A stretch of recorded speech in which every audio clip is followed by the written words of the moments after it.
Welcome back. Thank you so much for staying with us. You're watching NewsMaker Live on DBS Television with me, Timothy Polio, and my guest, Mr. Richard Pittikin.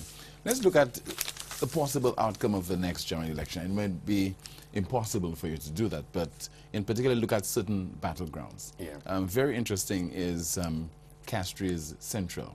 Right. As we speak this evening, we are not certain whether Mr. Richard Frederick will be defending that seat. He is the incumbent.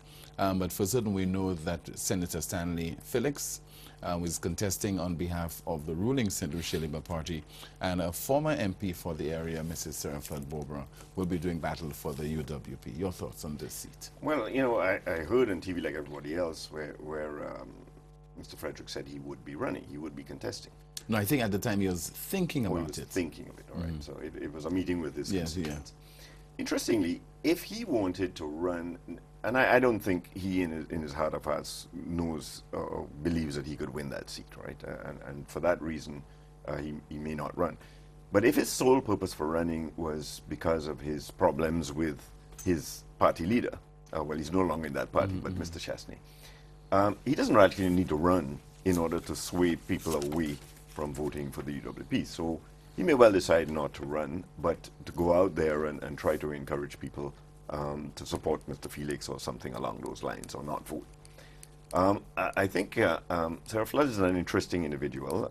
I have always believed that we need more women in politics, and she certainly had her experience, and she's won that seat before.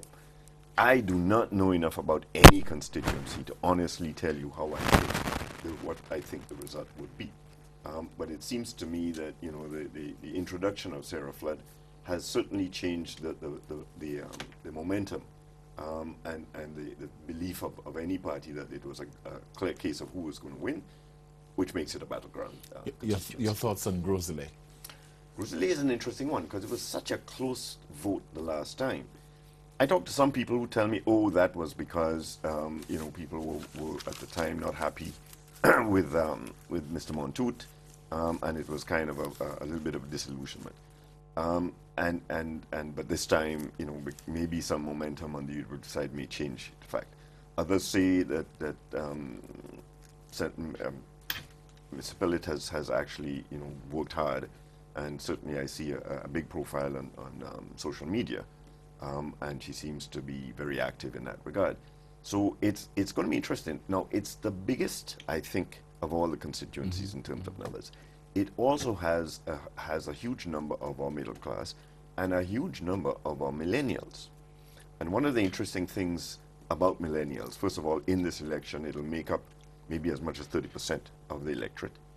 And, you know, they have been tracking this group, you know, because of their age and the differences in their outlook in life generally all over the world.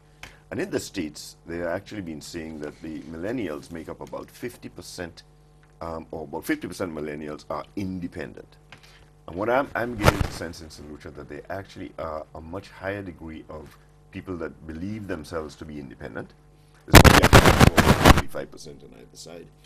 And it is that independent thinking young individual that will make a difference in Grosley.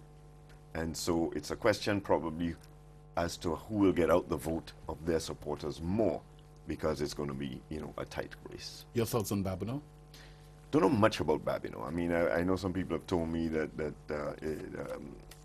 the incumbent, you know, with the value that incumbency brings, might be able to hold on to the seat. Others say that Mr. Joseph is quite popular. So that one, to me, would just be a guess. But I gather it's one of the close seats as well. Another interesting seat is Ancillary Canaries. Yes. And you know, one of the individuals who I think is a good young, a credible candidate to come forward, regardless of whose party it is Dominique Fady, disregarding where he came from or how short he may be, and I'm sure you'd support that. Of course. But you know, and it's a person I know well, and he's, you know, he's in tourism, so you know, I hope that he, you know, that kind of people like him are more attracted and do get involved. Whether he has the strength as a newcomer in the sense of to politics over someone who's worked with the young people in that area is what is unsure. So that may be a battleground state, but I gather that perhaps leaning towards Mr. Fady. Okay, Chazelle Saltibus. Choiseul's interesting because, you know, what you have there is, first of all, Rufus Bousquet got very close in the last election. Apparently he's not running. I saw something on social media that suggested he'd made amends with Mr. Chastney and therefore was working hard for the UWP. If he was, it would certainly give them a strong chance. Because again, you know, Bradley Felix is a capable, you know, good background in banking, you know. And then on the other side, you've got the minister, Mr. Theophilus, who has been promising and shown some big developments that might be happening there. So, but still, I think that because of the chemistry and the developments in that seat, that may also be a close one, another battleground constituency. The entire general election, and how you feel in terms of performance of the respective political parties. What are you anticipating will happen come election night? You know, if you look at the elections across the Caribbean over the last couple of years, with a couple of exceptions, Dominica being one, they've all been close. Jamaica was a squeaker. St. Vincent is still fighting over one seat.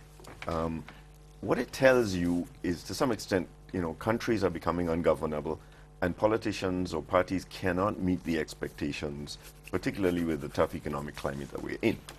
And I think one of the disadvantages this government has, it has not been able to deliver all the promises they made 5 years ago. And that's going to be, to some extent, be held against them, not necessarily because of their individual performances, but because people just, if they're not happy, you know what I mean, you tend to say, I'm not, you know, maybe I don't have a job, I'm not happy with my pay, I'm not happy with the way things are going, I'm just going to maybe go out there, or maybe not vote. And that is, to me, the most serious thing if people didn't vote. But, you know, it's kind of hard to guess. It's not necessarily going to be that close. I think it depends. It's a constituency race rather than a national race. And incumbency always has advantages. And, you know, I think from what I gather, both parties are saying they have 6 safe seats. And so it's the rest that are being contested. So the outcome could actually change over the next couple of weeks. They say in politics, a week is a lifetime. You said a while ago that it will be certainly unfortunate if people do not go out and vote. But that's the impression that you're getting. Yeah, because, you know... Why should people take on that particular posture?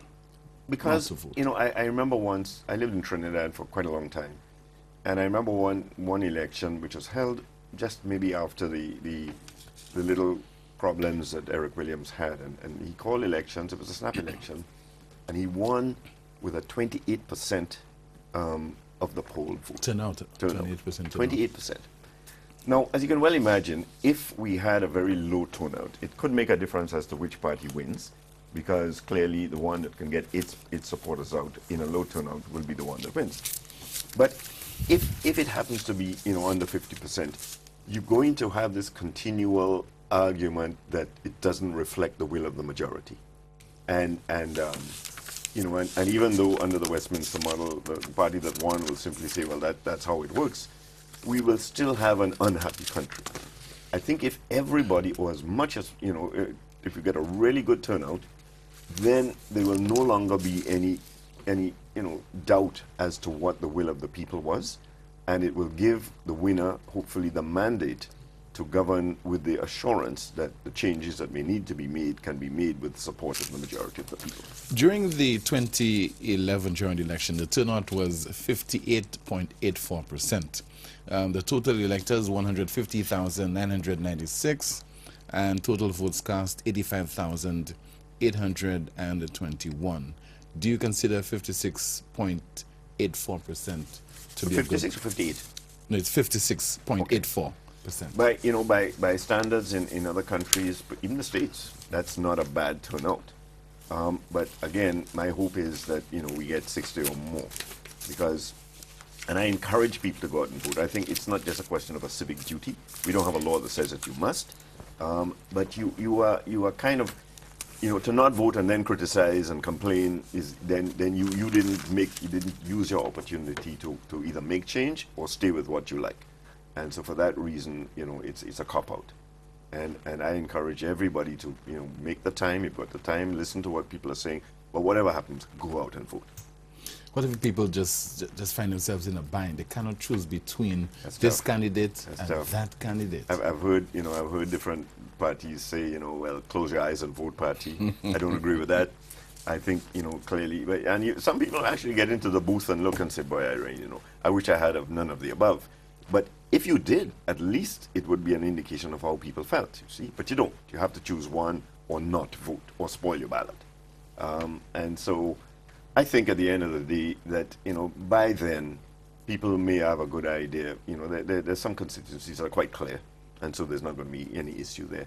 And the marginal ones, there may have been issues that came up, mistakes that were made that would, make people decide. And look at what happened in Canada.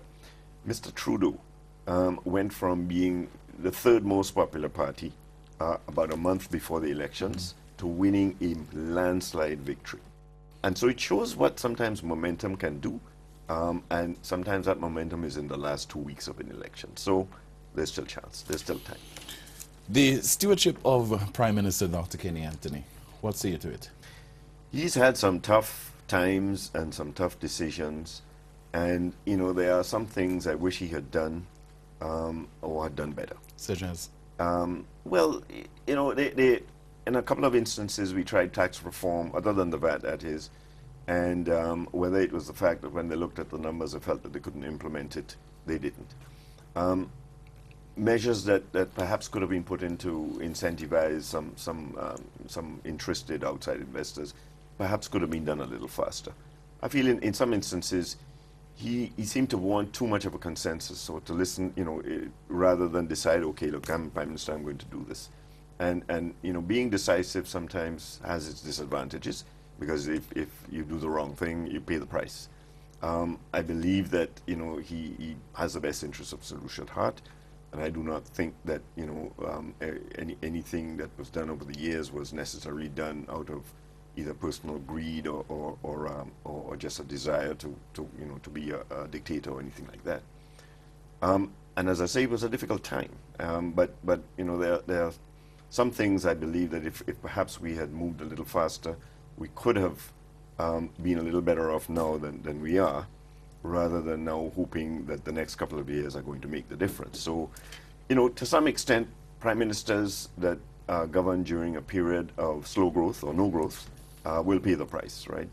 They always say it's the economy stupid, and if people are just not happy or things are being flat or slow, you pay the price. But at the same time, I've never got the impression that, as tough as it has been on some people in this country, and I couldn't really say how difficult it has been in a poor area or whatnot, because I don't live there, but I never got the feeling of a mass movement, people coming out demonstrating in the streets in any large degree, that would suggest to you that it was a terribly unpopular government or unpopular prime minister.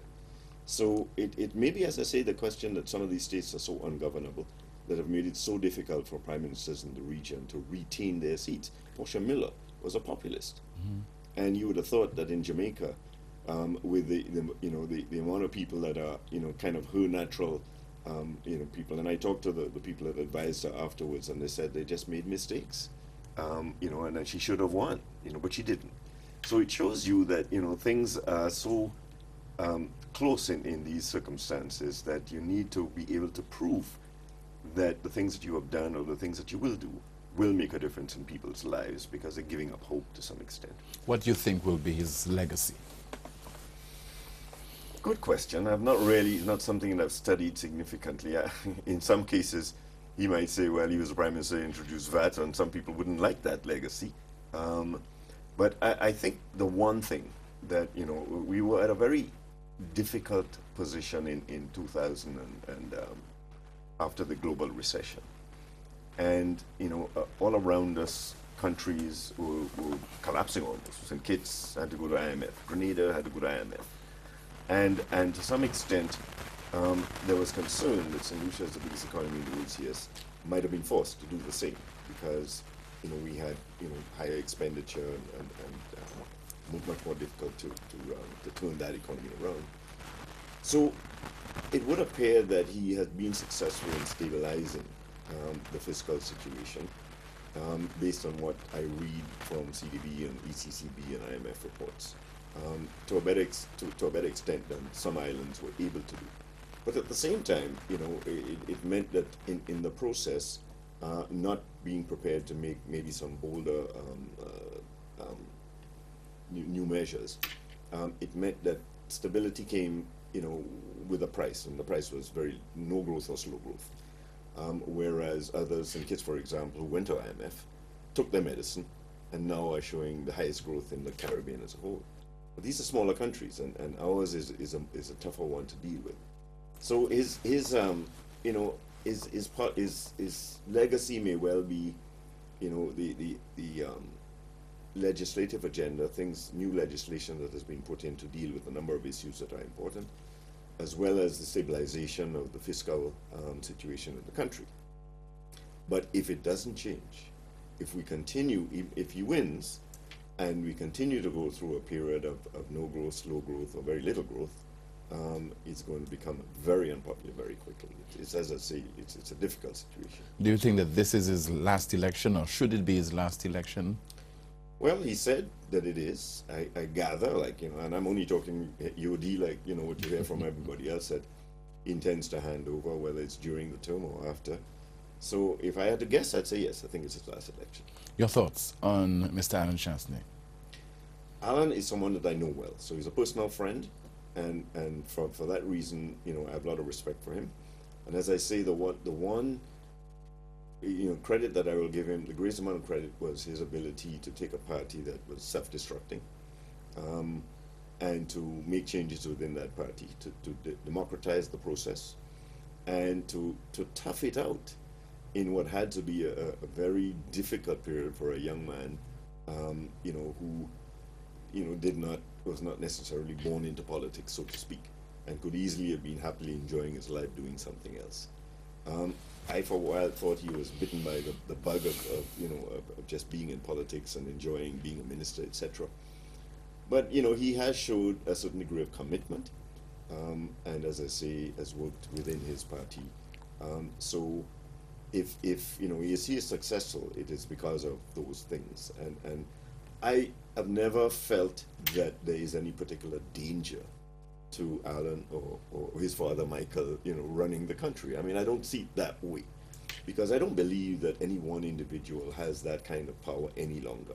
You may be the leader of the party, and but if you've only won one seat, and you can't show that you helped your people all over the country win their seats, you can't walk into cabinet and say, okay, this is what I want to do.